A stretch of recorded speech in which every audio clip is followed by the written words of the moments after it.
Tudo bem com vocês? Meu nome é Tatiane Galdino, eu sou professora de língua portuguesa da Rede Municipal de Ensino de Uberlândia e hoje eu estou aqui para ministrar mais uma aula para vocês que estão no 8º período da EJA.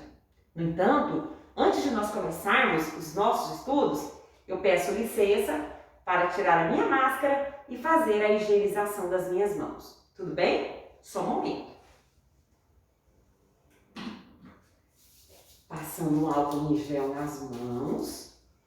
Agora eu retiro a máscara, guardo-a, passo novamente o álcool em gel para nós começarmos. Tudo bem? Vamos lá?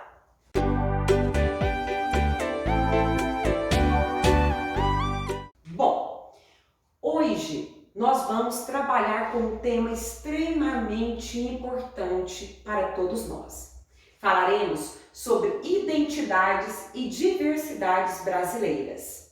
A partir deste tema, nós também vamos estudar um pouquinho de gramática, dando sequência à nossa última aula. Vocês se lembram que na aula passada nós falamos sobre os pronomes pessoais do caso reto?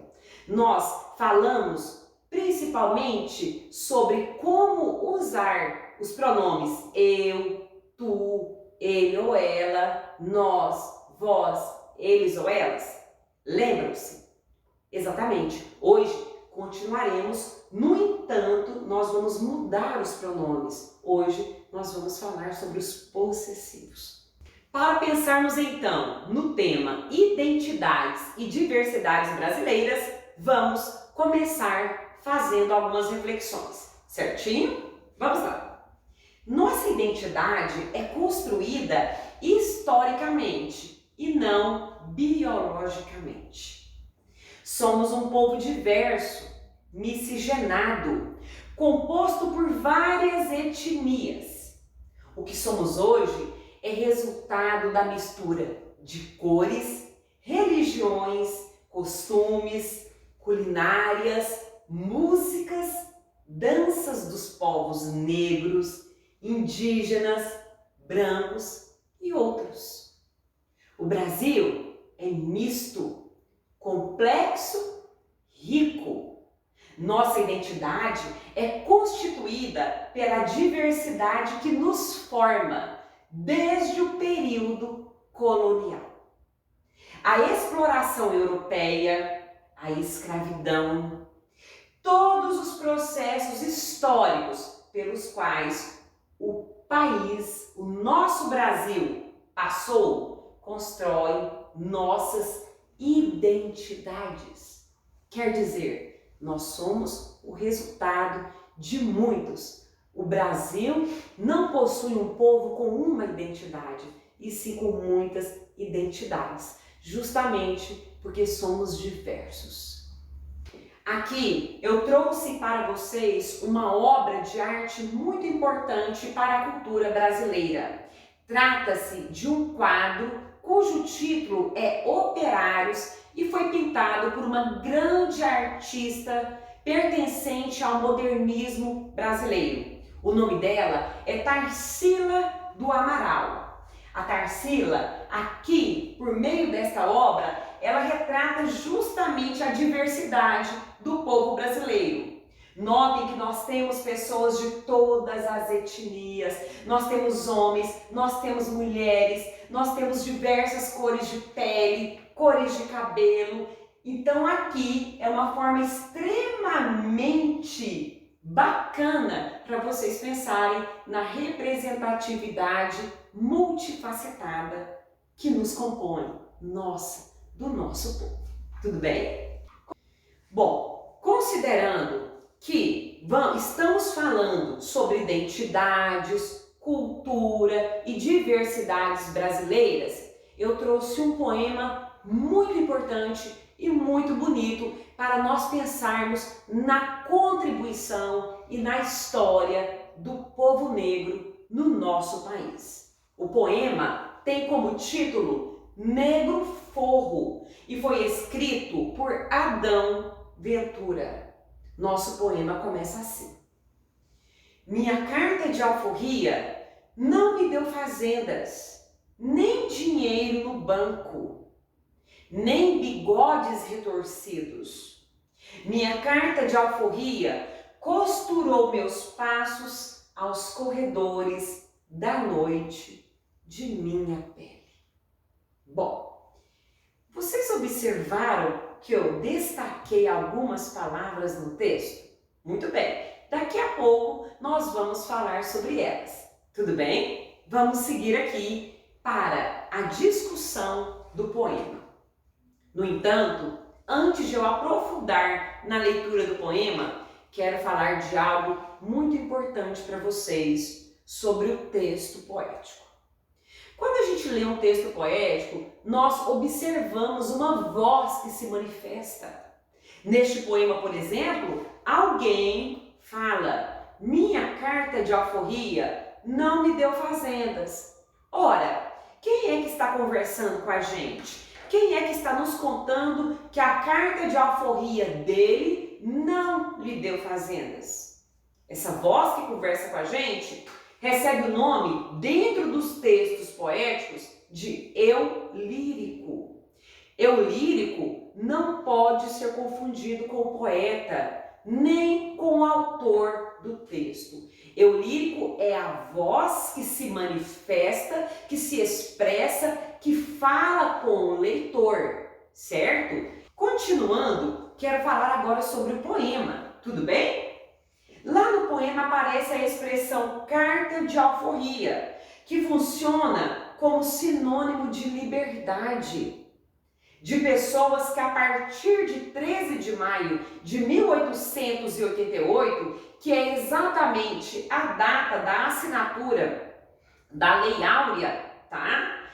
Pessoas que outrora, que eram escravas, estão abandonadas à própria sorte. Ou seja, mesmo elas tendo alcançado, tendo conquistado a liberdade a partir da assinatura da Lei Áurea pela princesa Isabel, estas pessoas, elas não têm dinheiro, elas não têm onde morar, elas não têm o que comer, elas não têm o que vestir e elas não têm direito ao emprego para se sustentarem. Estas pessoas, elas não têm acesso, após a abolição da escravatura no Brasil, a uma vida digna. Como é que elas vão seguir? Como é que elas vão se manterem sem ter o que comer, sem ter o que beber, sem ter dinheiro para absolutamente nada, para pagar o aluguel? Então é muito importante que nós problematizemos isso. Ora, a liberdade veio, mas o que é que veio após a liberdade? De que modo os negros, os ex-escravos do nosso país foram tratados? O que é que foi oferecido a eles? Que tipo de ajuda eles receberam? Que tipo de apoio? É muito importante que essas questões sejam seriamente refletidas por todos nós. Tudo bem? Vamos seguir. Ainda pensando no poema, a expressão bigodes retorcidos sugere que a carta de alforria não modificou a condição social dos negros, pois esses homens de bigodes retorcidos referem-se a homens de poder e riqueza na sociedade. Agora quero falar um pouquinho sobre a história, sobre a biografia deste poeta, que é o Adão Ventura, um mineiro, gente. Vamos ver? Adão Ventura dos Reis nasceu em Santo Antônio do Itambé, antigo distrito do Cerro, aqui em Minas Gerais. Vale do Jequitinhonha. Jequitinhonha, tudo bem? Em 5 de julho de 1939. Neto de escravos e trabalhadores de fazenda e de mina, Adão viveu nessa cidade até o início de sua juventude, o que marcou profundamente a sua vida e a sua obra. Em seguida, ele residiu na cidade vizinha do Cerro, onde se inicia na literatura, lendo tudo que lhe caísse nas mãos. Mais tarde, Adão Ventura transferiu-se para Belo Horizonte. Em 1971, o autor se diplomou em Direito pela Universidade Federal de Minas Gerais. Neste mesmo ano, ele recebeu o prêmio Revista Literária da UFMG. No ano de 1972, Adão conquistou o prêmio Cidade de Belo Horizonte. E, em 1991, o prêmio Fundação Cultural do Distrito Federal. E outros prêmios também. Em 1973, ele foi convidado a lecionar literatura brasileira na Universidade do Novo México, nos Estados Unidos. Este período nos Estados Unidos deu ao poeta contato não apenas com a riquíssima cultura afro-americana, com destaque para o jazz, o blues, a poesia e a ficção de autoria negra, mas também com a luta pelos direitos civis dos negros estadunidenses. Outra coisa que é extremamente relevante falar para vocês é que o poema lido e discutido nesta aula de hoje, Negro Forro, do Adão Ventura, foi escolhido entre os 100 melhores poemas brasileiros do século. Importante, não é? Bom, espero que vocês tenham gostado. E agora, conforme eu já lhes prometi, nós vamos começar a falar um pouquinho sobre os nossos pronomes possessivos. Lembram-se de que lá no nosso texto eu selecionei algumas palavras? Existem palavras aqui destacadas? Vejam bem, ó. Minha, que acompanha a palavra carta. De novo, minha, acompanhando novamente o substantivo carta. Meus, uma palavra aqui que acompanha o substantivo passos. E novamente o pronome, a palavrinha minha, que acompanha o substantivo pele. Pois bem, estas palavrinhas destacadas aqui, elas são chamadas de pronomes possessivos, justamente porque indicam, trazem um sentido, a ideia de posse. Aqui eu tenho um quadro em que eu mostro todos esses pronomes para vocês. Vamos acompanhar aqui comigo? Vejam bem. Pensando aqui no singular e no masculino, vejam os pronomes que eu tenho. Meu, teu, seu, nosso, vosso, seu. Então, todas essas palavrinhas que eu acabei de ler aqui para vocês sugerem posse de alguma coisa. E essas palavras estão no singular masculino. Elas podem ir para o plural. Basta que o meu transformar-se em meus, teu, teus, seu, seus, nosso, nossos, vosso, vossos e o seu aqui que se repete aqui embaixo. Viram? Muito bem. Estes mesmos pronomes, eles podem ir para o feminino. São os mesmos, olha lá. Meu tornou-se o quê? Minha, teu, tua, seu, sua, nosso, nossa, vosso, vossa. E essas mesmas palavras agora vão para o plural. Portanto, saio de minha e tenho minhas, tuas, suas, nossas e vossas. Perceberam isso? Certo? Muito bem. Além dos pronomes possessivos que eu acabei de citar para vocês, nós temos outros. Quando, por exemplo, eu junto a palavrinha de, mais ele, eu tenho o pronome possessivo dele. Quer dizer, aquela calça é dele, é daquele menino, pertence a ele, é dele. Muito bem. Eu tenho de mais eles, aquilo que pertence a eles é deles. De mais ela, eu tenho o pronome dela. e de mais elas eu tenho o pronome delas. Portanto, dele, deles, dela e delas também são pronomes que indicam posse de algo. Certinho?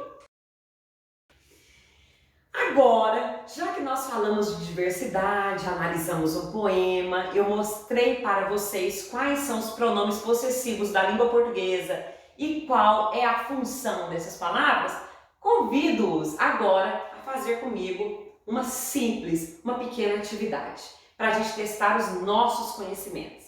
Tudo bem? Vamos lá? Aqui eu tenho um pequeno texto em que vão aparecer outros pronomes possessivos. Venham comigo. 7 de janeiro, dia do leitor. É dia de dar parabéns a você que provou ser um bom leitor das minhas histórias. Hoje é o seu, o meu e o dia de todos que amam ler. O Ziraldo sempre diz que ler é tão necessário quanto respirar, comer, dormir e beber água.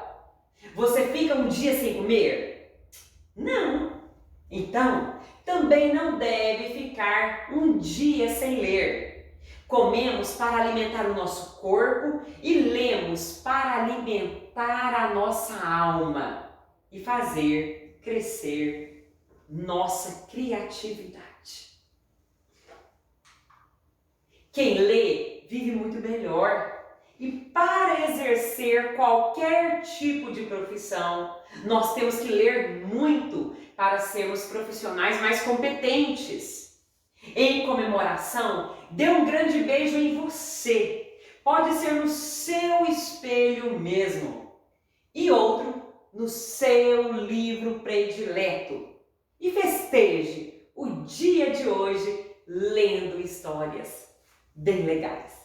Quem conversou conosco agora foi o Menino Maluquinho, o personagem mais famoso do grande cartunista, do grande escritor, do grande artista brasileiro, Ziraldo. E neste texto, vocês notaram que eu destaquei algumas palavrinhas?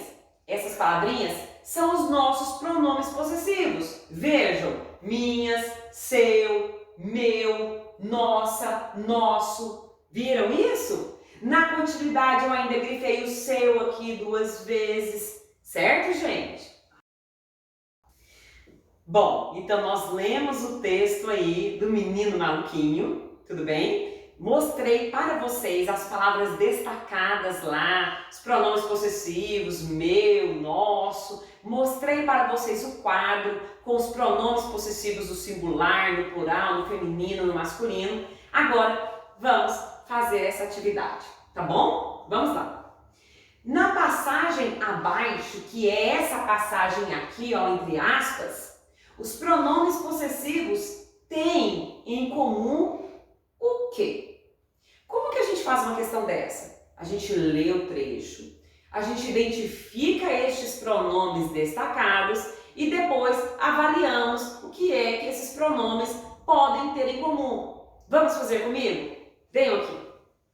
Hoje é o seu, o meu e o dia de todos que amam ler. Os pronomes destacados são seu e meu. 2 pronomes que estão flexionados no masculino e também estão no singular. Portanto, o que é que eles têm em comum? Gênero masculino e número singular. Ou seja, a resposta é a nossa letra C. Tudo bem?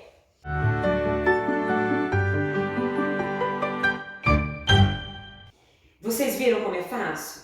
Muito bem. Espero que vocês tenham aproveitado bastante a aula de hoje. Tudo bem? Agradeço a presença, a participação de vocês.